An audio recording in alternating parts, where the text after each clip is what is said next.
Flame रेसिपीमध्ये आज आपण बघणार आहोत नारळ कांदा टोमॅटोची चटणी। त्यासाठी लागणारे साहित्य पुढील प्रमाणे: लसूण, फुटाण्याची डाळे, ओला नारळ, टोमॅटो, मीठ, कांदा, चिंच, कढीपत्ता व सुक्या लाल मिरच्या। तर इथे कढईत मी 2 ते 3 चमचे तेल घेतले, त्यातच हे सगळे पदार्थ परतून घेतले। 3 ते 4 मिनिट झाकण ठेवून वाफ घेतली।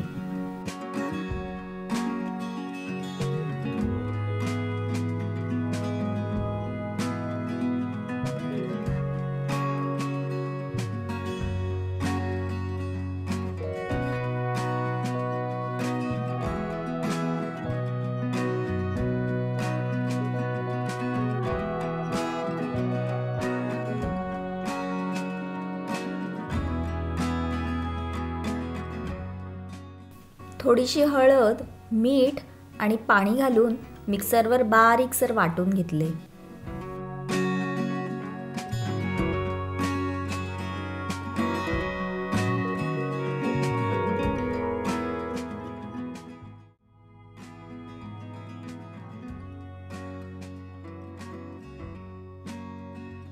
आता त्याच कढईत मी फोडणीसाठी तेल, मोहरी, कढीपत्ता आणि हिंग घातले।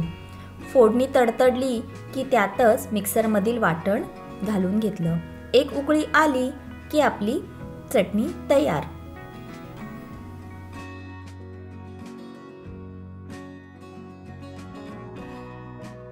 नेहमीच्याच कोथिंबीर, दही, पुदिना शिवाय बनलेली ही चटणी इडली, डोसा, उत्तप्पा, आंबोळी बरोबर खायला खूप चविष्ट लागते।